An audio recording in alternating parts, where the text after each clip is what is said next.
Okay, the din is like this. That, remember if we mentioned this, it's about tefillin. Okay, even though you educate children to do mitzvahs before, by mitzvah, they wear tzitzis, they, all do mitzvahs, but tefillin, you don't educate the children to wear tefillin. Only we discussed the other day, Chabad custom is 2 months, some people do it 3 months, some people do it 1 week, some people only do it the day of the bar mitzvah itself. Why don't we educate children earlier to put on tefillin?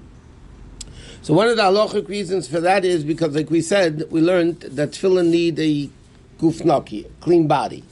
To be careful not to pass gas, not to burp, not to do disrespectful things in the tefillin. So because the kids are not so in control of their body, so therefore the din is they're not allowed to wear tefillin. The same thing we also find that even though women do many mitzvahs they're not obligated to do, they eat in the sukkah, they can bench lulav, they listen to shofar, they do a lot of mitzvahs they're not obligated to do. Yet, as we know in the frum circles, women don't wear tefillin. Other places they do, but in our circles, women don't wear tefillin. So the question, why don't they wear tefillin? They could, technically, they should wear tzitzis. The women, there's a reason Shulchan Aruch says why women don't wear tzitzis today. But if they do lulav and they do sukkah, why shouldn't they be able to wear tzitzis? So we'll get to that in a second. So, but tefillin, we know that they're not supposed to be wearing. So one of the reasons for that is because tefillin is so holy, if you're not obligated in it, then you're not allowed to wear it. Tefillin are too, just like kids, we don't educate 7-year-old kids to wear tefillin, even though they wear tzitzis and all that. Tefillin are too holy that to the extent that Chazal tell us that if you're not obligated in the mitzvah of tefillin, then you shouldn't be wearing it. Therefore, in most, I know in Eretz there are places, but today, we don't wear tefillin the whole day. In the time of the Alter Rebbe, those people, the Alter Rebbe wore tefillin the whole day. The Vilna Gaon wore tefillin the whole day. Even the Tzemach Tzedek's time, Tzemach Tzedek already stopped wearing tefillin the whole day. But until 150 years ago, people that learned wore tefillin the whole day. Today, yeshiva bachim don't wear it. In Eretz Yisrael, they have yeshivas who wear tefillin the whole day. But in America, nobody wears tefillin the whole day, even if you sit in the yeshiva learning. Why not? Because tefillin are so holy, when you're obligated to wear them, then you have no choice, so to speak, you have to wear. But otherwise, not. And the same thing with tefillin, and tzitzis, women don't wear tzitzis either. Because of that, by the way, there are other poskim that hold that a woman's not allowed to wear tefillin because it's a man's garment. Like lulav, it's a man's thing, but she could do it. She's not wearing anything. But tefillin is a garment that men wear. A woman's not allowed to wear a man's garment. And the same thing with tzitzis, according to many opinions. The reason why a woman can't wear tzitzis is because it's a man's garment. Today it became accepted to be a man's garment. So if a woman wears a man's garment, she is transgressing a negative commandment. What? Why do all those people wear tefillin all day long? Why? Why they did? Because the Torah doesn't say how long you're supposed to wear it for. We mentioned this all the way at the beginning of tefillin. Where does it say in the Torah that wear tefillin every day? It says, "Ukshartam leisa yadecha," time for a sign on your hand. Will be a sign between your eyes. Yeah. Where does it say in the Torah every day? Maybe it means once a lifetime, once a week, once a month, once a year. It doesn't say how often, right? So Chazal learn out from another pasuk says miyamim yamima. So they learn out that you have to wear tefillin every day, except Shabbos and Yom Tif, right? And all the other sources of wearing tefillin every day. But technically, the inyan of tefillin is to wear tefillin the whole day, as much as you can. Just like you wear tzitzis the whole day, you wear tefillin the whole day. Except it got to a point where people are not on the level they used to be, and therefore, if you're not obligated to wear tefillin, then you don't wear it. You have to davening, you take them off. And that's the same thing with all the other things. Okay, as far as wearing what? During davening, if the group, whatever, If what? If somebody has to pass gas or burp during davening, it says in halacha you should pick up the head tefillin, because the main thing is the head tefillin with this. You pick up the head tefillin, and then you do what you got to do, and then you put it back. And make sure they're still even. People who wore it all day, they'd eat with it? Yeah. They'd eat with it. And, yeah. They wouldn't go to the bathroom with it. They didn't go do business with it. But even in the time of the Rishonim, in the time of the Gemara, even afterwards, in the time of the Rishonim, Rambam's time and that time, people used to put on tefillin in their house and come to shul already wearing tefillin. The Rosh ben Oshi used to do that. So they used to wear tefillin, put on tefillin in the house, and then bring in. They take it off? Huh? They take it off after Ma'ariv? No, they had to take it off before Ma'ariv.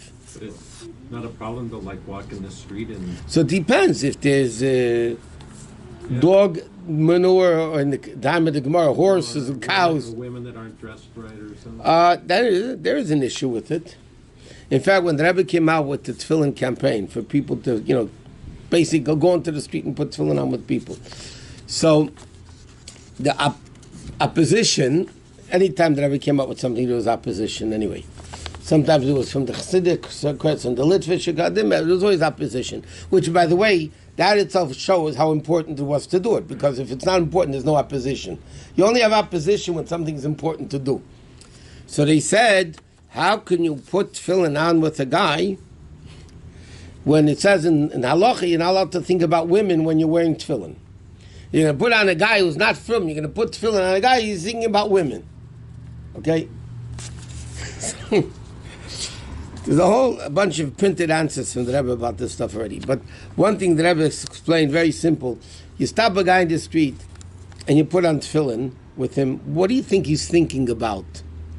It's not a normal thing for him to do. If anything, he's thinking about the tefillin.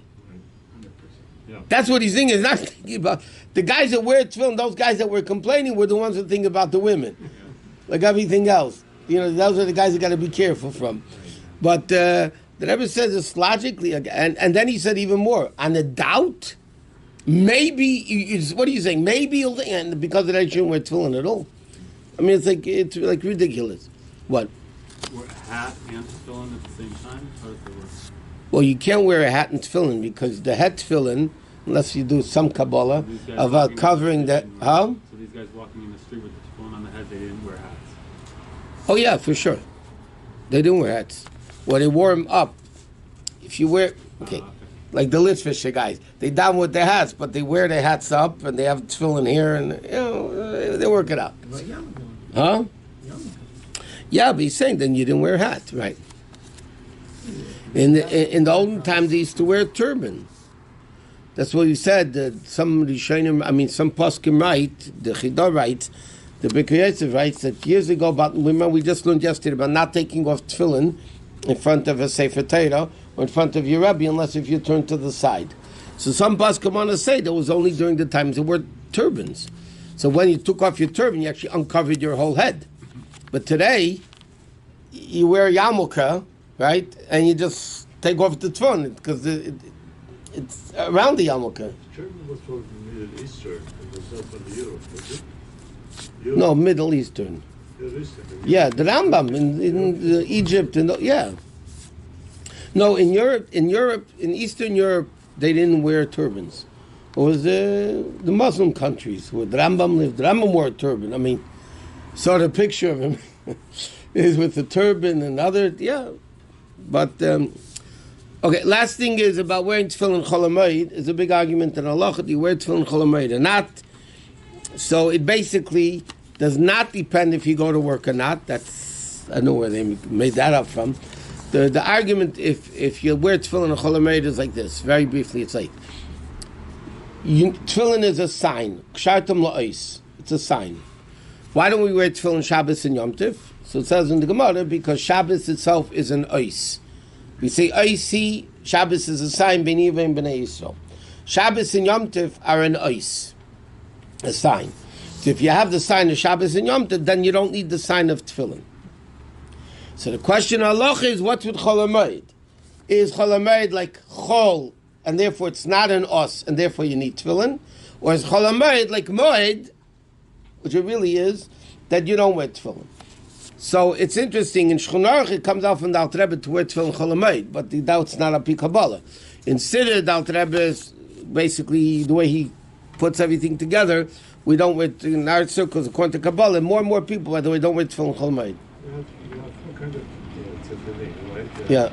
Rashi ben Tam Shmush Rabban Ravid. The Shabushi is also Rashi. No, that one of them is the head is different, the hand is the same.